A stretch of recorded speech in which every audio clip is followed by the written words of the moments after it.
merhaba, kanalıma hoş geldiniz. Ben Emine. Videoma başlamadan önce yeni videolarımdan haberdar olmak için kanalıma abone olmayı ve bildirim ziline basmayı unutmayın lütfen. Şimdi hemen içeriğimize geçelim. İster sabah kahvaltısına, ister çay saatine, isterseniz akşam yemeğine yapabileceğiniz inanılmaz lezzetli, yapılışı kolay tava ekmeği yapacağım sizlerle. Ekmek olarak da adlandırabilirsiniz, börek olarak da adlandırabilirsiniz. İlk yaptığınız zaman gayet böyle çıtır çıtır. Mesela diyelim ki ertesi güne eğer kalırsa, ki çok zor kalıyor. Oldu ki kaldı diyelim. Soğuk bir şekilde de çok lezzetli oluyor. Isıtsanız da ısıtmasanız da börek yiyormuşsunuz gibi bir his veriyor.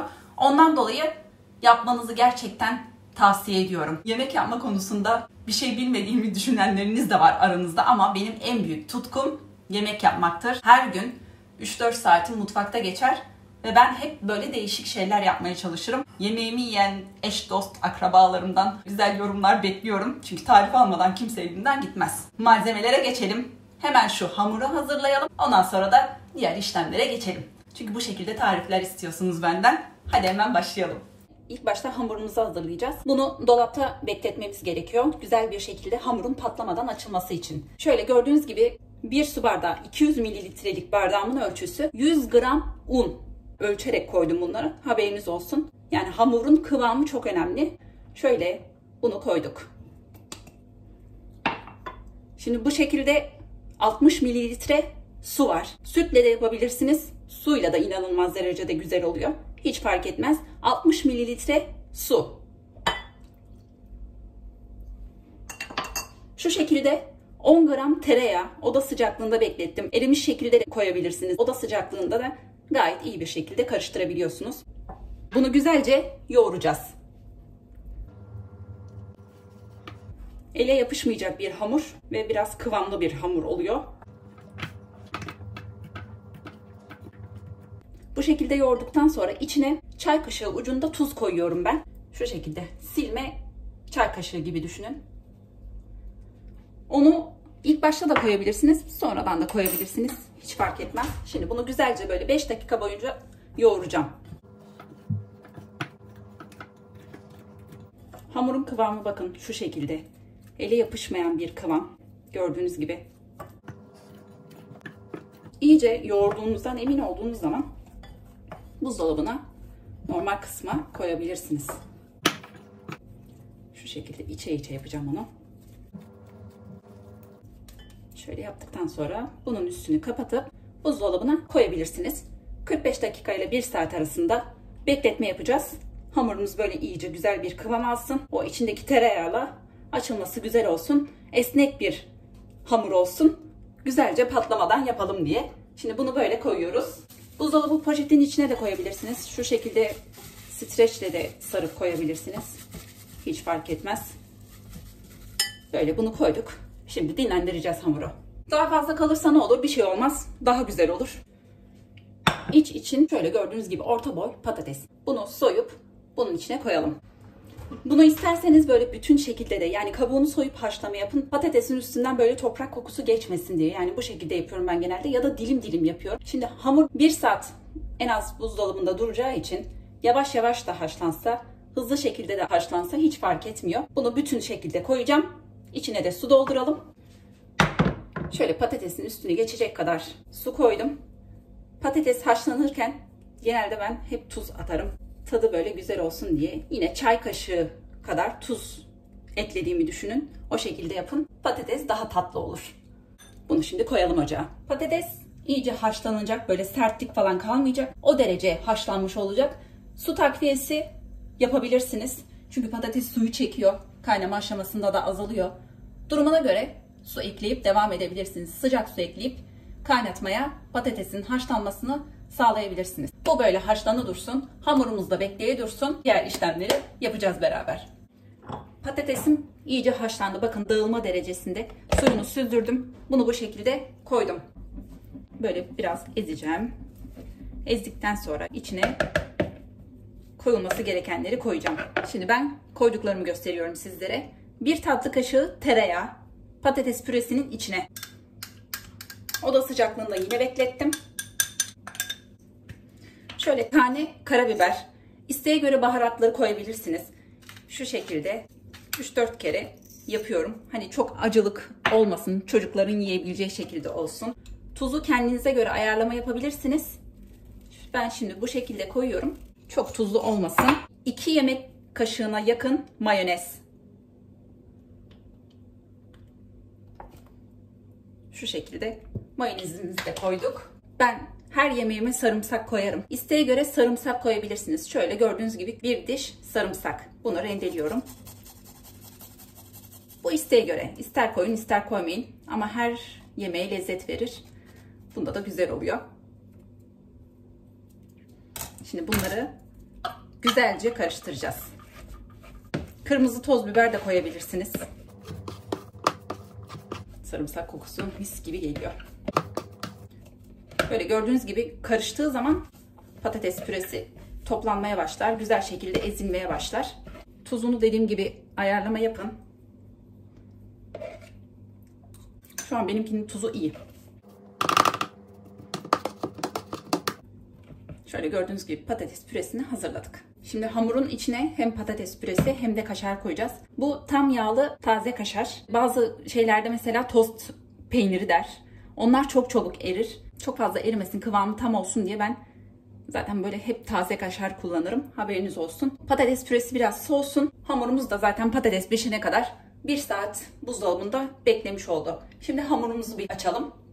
Hamurun yapışmaması için şu şekilde un serpiştiriyorum. Hamurumuz gördüğünüz gibi şu şekilde tereyağına şöyle bir kıvam alıyor.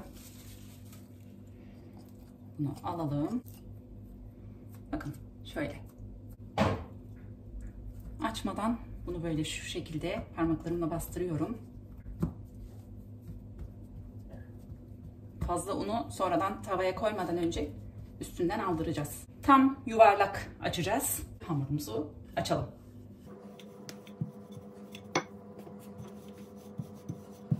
Eşit şekilde açmaya çalışın. Kalınlığı inceli olmasın.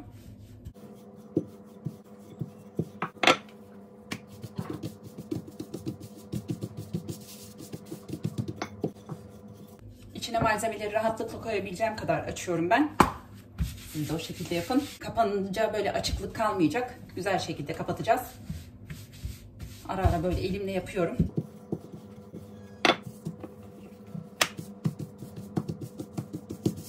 Şu şekilde yaptıktan sonra unları biraz silkeliyorum. Şöyle gördüğünüz gibi. Şimdi malzemelerimizi koyalım. İlk önce alta kaşar gelecek. Tam böyle orta kısma. Üzerine patates püresinden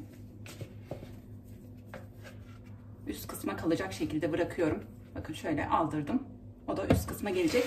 En üst kapatma yerinde patates püresi olacak.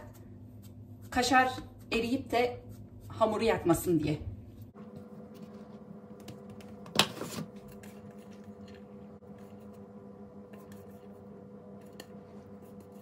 Ben nereden baksanız 1,5-2 su bardağına yakın kaşar koydum içine. Bunu değişik şekilde de yapabilirsiniz. Yani sosisli falan da olur. Yani hamurun dışına taşmayacak, hani sıvı olmayacak şeyler içine konulabilir. Çünkü ben değişik değişik yapıyorum. Çok da güzel oluyor. Bu şekilde koydum. Şimdi hamurumuzu kapatacağız. Eğer sıcaksa hamur kopabilir. Dikkat edin.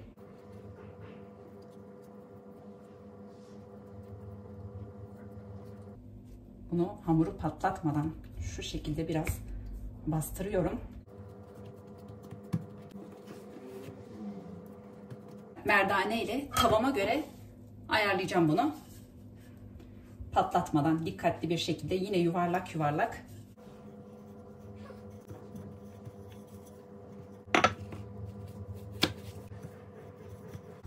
Benim tavamın boyutuna göre oldu. Şimdi ocak başına geçelim. Şöyle gördüğünüz gibi düşük ısıda tavayı ısıtıyorum. Şu şekilde tereyağından fırçayla sürdürüyorum. Şu yan kısımlara da veriyorum biraz. Şimdi ekmeğimizi koyalım.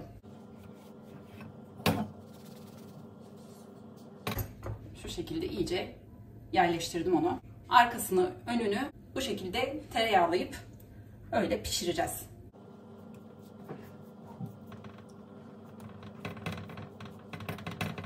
Hamur biraz şişiyor. Onu patlatmadan müdahale edebilirsiniz. Üst kısmına da tereyağı sürdük. Öyle şimdi pişirelim onu.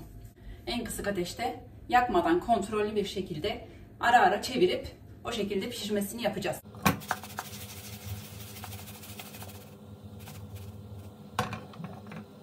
Altı pişmeye başladığı zaman şöyle rahat hareket etmeye başlar. Ona göre de kontrol edebilirsiniz. Şu şekilde spatula ile çeviremezseniz tabakla çevirin. Şimdi ben bir kere çevireceğim.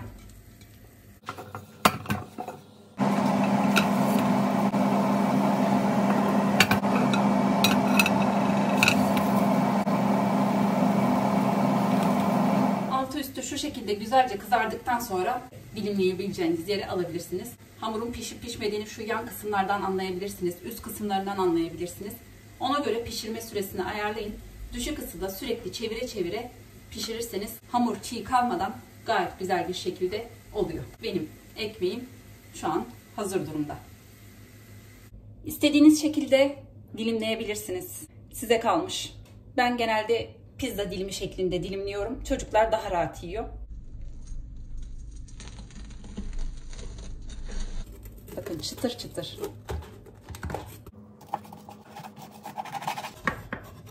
Şu şekilde içini görebilirsiniz. Patates ve kaşarlı mis gibi sarımsak kokusu geliyor. Ekmeğimiz afiyetle yemeye hazır. Vallahi mis gibi kokuyor. Gerçekten yaptığınız zaman sürekli böyle yapmak isteyeceğiniz bir şey. Soğuduğu zaman yemenizi tavsiye ediyorum. Çünkü kaşarlı patates kolay kolay soğumuyor ve ağız yakabilir. Tereyağla inanılmaz derecede güzel şekilde oluyor. Yapmanızı gerçekten tavsiye ediyorum. Şöyle gördüğünüz gibi ben buradan yine göstereceğim sizlere. Yapanların şimdiden ellerine sağlık. Bugünlük benden bu kadar. Yeni gelenler kanalıma abone olmayı unutmazsanız beni çok mutlu edersiniz. Instagram'dan beni takip etmeyi unutmayın. Bir dahaki videolarımda görüşmek üzere. Kendinize çok iyi bakın. Hoşça kalın.